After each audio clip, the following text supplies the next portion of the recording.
In algebra, we frequently encounter repetitive multiplications. Rather than writing down something like this, 5 times 5 times 5 times 5 times 5 times 5 times 5, we invent a mathematical shorthand known as exponential notation. We write this as 5 to the 7th power. This means take 5 and write it as a factor 7 times. 1, 2, 3, 4, 5, 6, 7. 5 times itself 7 times. Okay? 2 to the 4th power is a shorthand notation for 2 taken as a factor 4 times. That is 2 times 2 times 2 times 2. Also, x to the 3rd power means x times x times x. In general, we have the following definition. X to the nth power means x taken as a factor n times. Okay, there are n factors of x here. This is the definition. Here, x is any number. N is a natural number. X here is the base. N is the power, or the exponent. Power or exponent.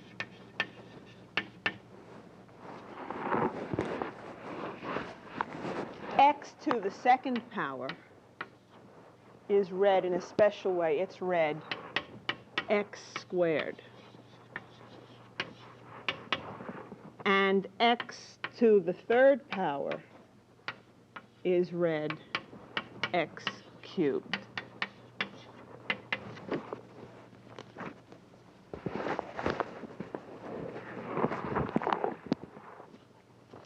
Let's try writing down some expressions without exponent. Write them, they'll start with exponents, we'll write them without exponents. X to the 4th plus x squared. This means x times x times x times x, x taken as a factor 4 times, plus x times x. By the way, x to the 4th plus x squared is not the same as x to the 6th power. X to the 6th means x taken as a factor 6 times, x times x times x times x times x times x. However, x to the 6th is equivalent to x to the 4th times x squared. X to the 4th would mean x times x times x times x.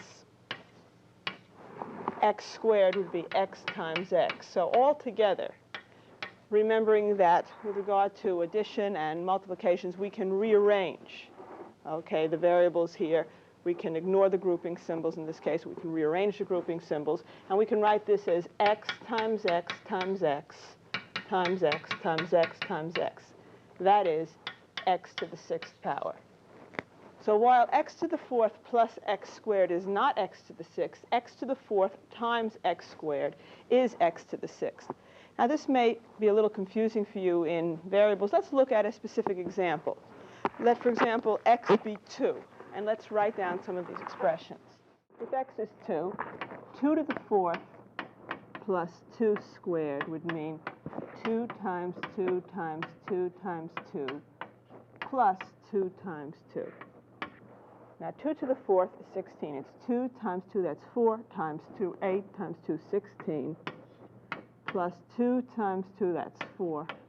So this is equal to 20.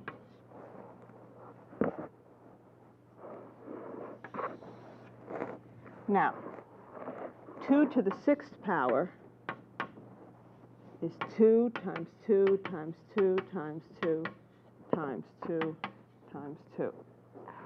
And this is equal to 2 times 2, 4 times 2, 8 times 2, 16 times 2, 32 times 2, 64. Finally, 2 to the 4th times 2 squared would be 2 times 2 times 2 times 2. And then for the 2 squared, 2 times 2. This would be 16 times 4, also 64. So we see that 2 to the 4th plus 2 squared is not 2 to the 6th, but 2 to the 4th times 2 squared is 2 to the 6th. And this leads us to the first rule of exponents.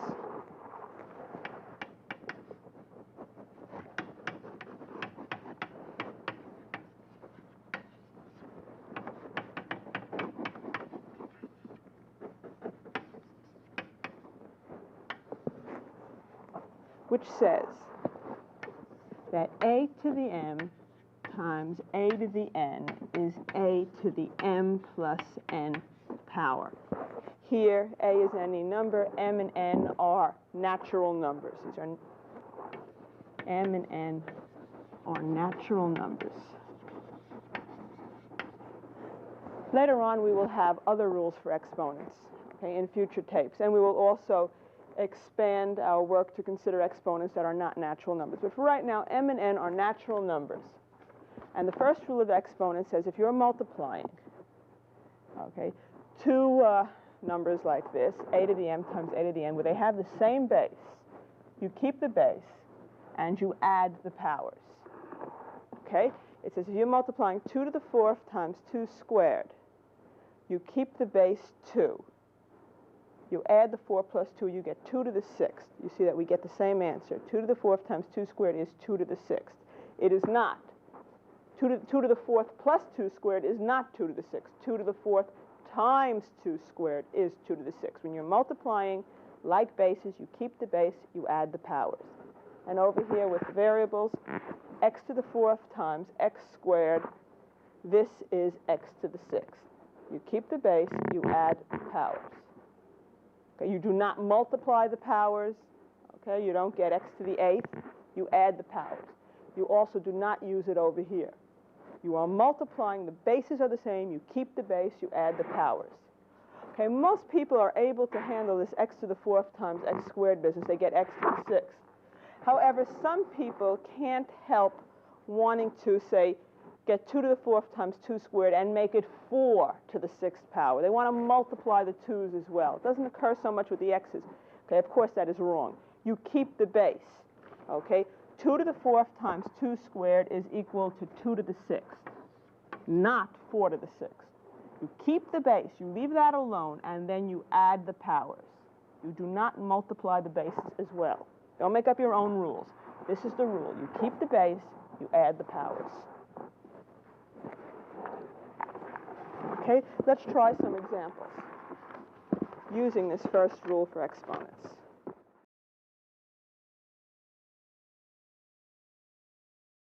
So we want to multiply b times b to the 4th times b to the 7th. Okay, you can break it up so that you're handling 2 at a time, but basically here this rule does extend. Okay, if you had more than 2 factors here, you could, with the same base, you keep the base, you add up all the powers. Okay, now first of all, when you see b by itself, that really means b to the 1st power. Okay, we generally do not write down b to the 1st power, but just to emphasize it here, I'll put it in. So that when you're multiplying here, you will keep the common base, add the powers, and you will get a final answer of b to the 12th power. Okay, a lot of people forget. They just add up the numbers that they actually see, not the one that is implied, and they get just b to the 11th. Remember, b by itself is b to the 1st power. b written down just once. So the final answer is b to the 12th. Okay, let's try this. 3x squared times 4x to the 5th. Okay, here we are multiplying, and some of our numbers have exponents and others don't. It's a good idea to say rearrange the multiplication. First, we'll put down the parts without the exponents. I'll write this as 3 times 4, and then x squared times x to the 5th. We, of course, can rearrange, okay, the factors in a multiplication. 3 times 4 gives us 12. X to the second times x to the fifth. X squared times x to the fifth. You keep the base, x. You add the powers. You get 12 x to the seventh power.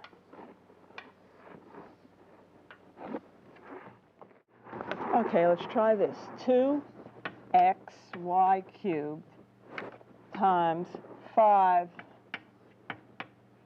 cubed y to the fifth. Once again, I'm going to rearrange so that the parts without exponents come first.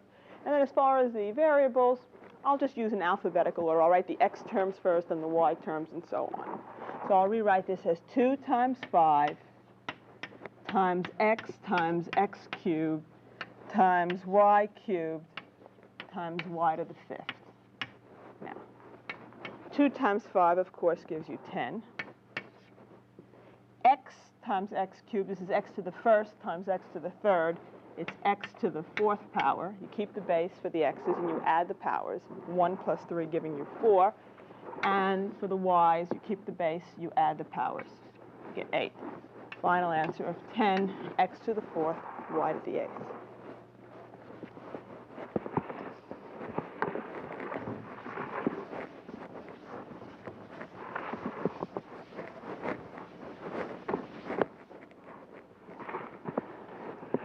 Okay, 2 cubed times 2 squared. Okay, if there are no variables, you can still handle this. Remember, you keep the base 2, and you add the powers. You get 2 to the fifth, which is, by the way, 32. 2 times 2 times 2 times 2 times 2.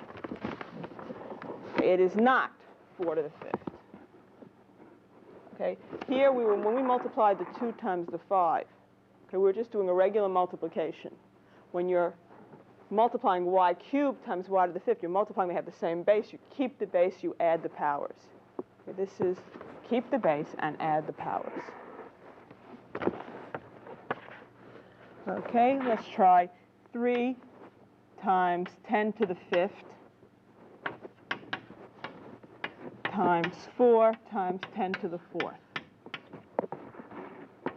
I'll rewrite this as 3 times 4 times 10 to the fifth times 10 to the fourth. 3 times 4 giving us 12.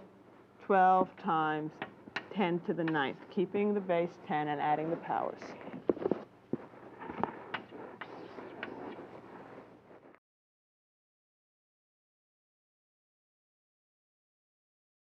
One of the most important properties of numbers that we will be using in algebra is called the distributive law.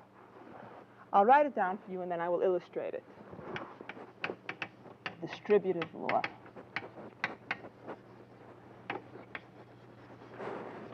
It says that for natural numbers a, b, and c, a times c is equal to a times b plus a times c.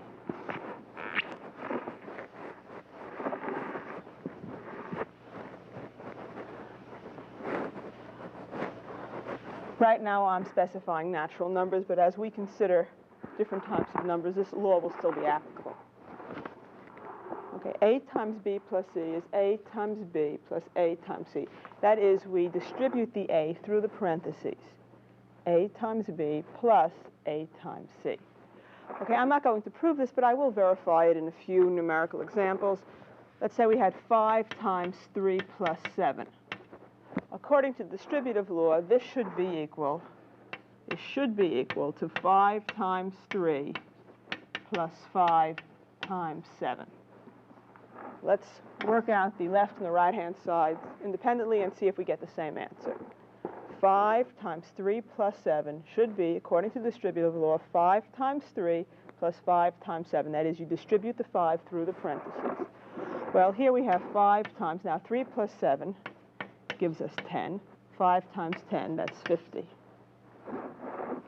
Over here, we have 5 times 3, that's 15, plus 5 times 7, that's 35, and 15 plus 35 also equal to 50. So apparently, in this example at least, it does seem to work.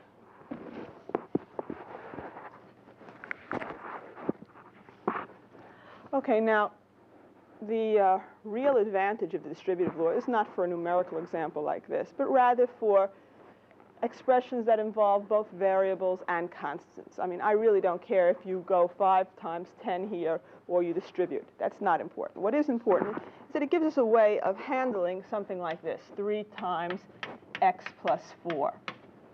Okay, if we would like to put this expression in a different form, we do not have the option of, say, adding x plus 4 together and then multiplying by 3 because we don't know what x is. Okay, so we can remove the parentheses using the distributive law. This is a times b plus c, remember, is equal to a times b plus a times c. This gives you 3 times x plus 3 times 4. Okay, 3x plus 12. And one of the most common mistakes in algebra is that people forget to send the 3 all the way through the parentheses. They remember the 3x, but they usually write 3x plus 4 or something like that. The 3 is to be distributed throughout the parentheses. 3 times x plus 3 times 4. Okay? X squared times x cubed plus 5. This would be x squared times x cubed plus x squared times 5. I generally write the constants before the variables in an algebraic expression. Okay, so x squared times x cubed, using the first rule for exponents, you keep the base, you add the powers, x to the 5th plus 5x squared.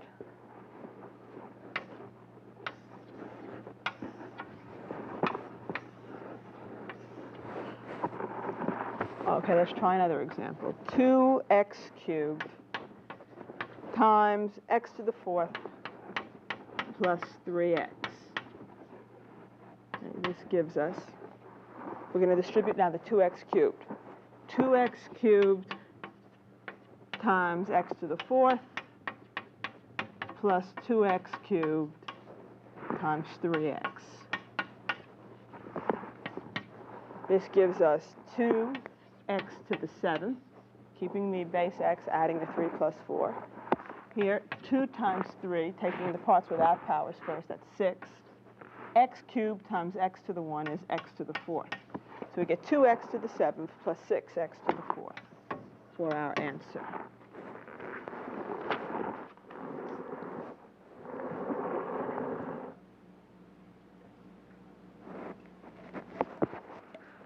Okay, and by the way, this is as far as you go in this problem. Don't try to improve here. This is not 8x to the 11th. Okay, we cannot simplify this in any other way. This is it. If something can be simplified further, I will let you know. And if I don't, that means it's as far as it goes.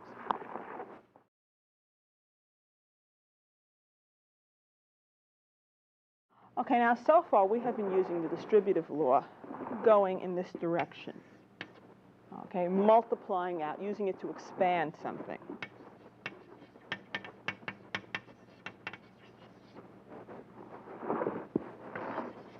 We can also use it in the reverse direction, and when we do that, it's called factoring.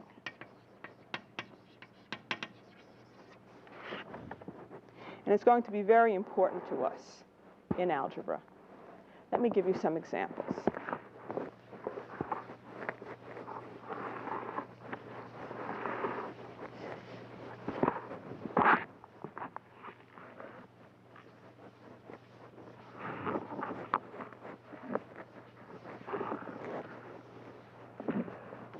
Okay, let's say we have 3a plus 6.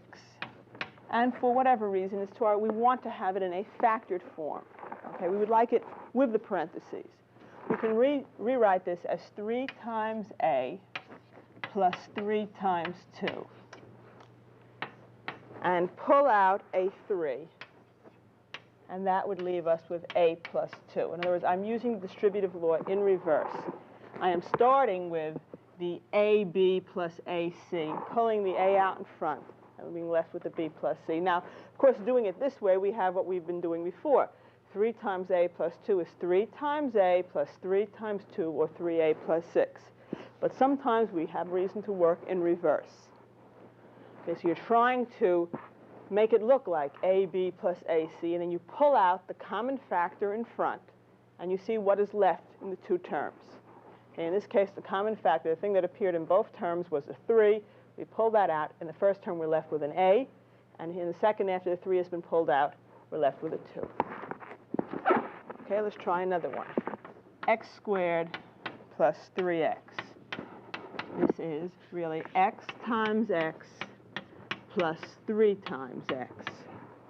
So the thing in common in the two terms is the x. We pull that out, and we're left with, in the parentheses, x plus 3.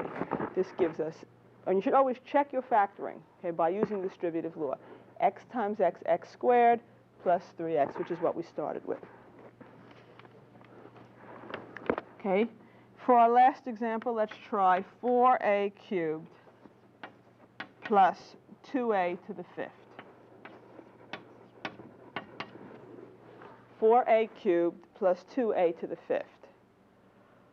Okay, now the idea is to first factor, okay, each term to see how much we have in common here. Now, I noticed that this is a 4 and this is a 2, so at least I can pull 2 out from both terms. Okay, this has a cubed, this is a to the 5th. See, this is really 2 times 2 times a times a times a. And this is 2 times a, all multiplied. Okay, this might help you to see exactly what's here. So the most that they have in common would be the 2 and 3 of the a's. This appears in both of them. The 2 and 3 of the a's. If we pull out the 2 and 3 of the a's, or 2a cubed, this will leave us in the first term, after you've pulled out the 2 and 3 of the a's, it leaves you with a 2. In the second term, it leaves you with, after you've pulled the 2 and 3 of the a's, it leaves you with the a squared. Okay, and we should check this by distributive law, giving us 2a cubed times 2, that's the 4a cubed. 2a cubed times a squared is 2a to the 5th. Okay, in the factored form here, we see that 2a cubed occurs in both. We pull that out. Here we are left with a 2, and here with an a squared. And that brings us to the end of the tape.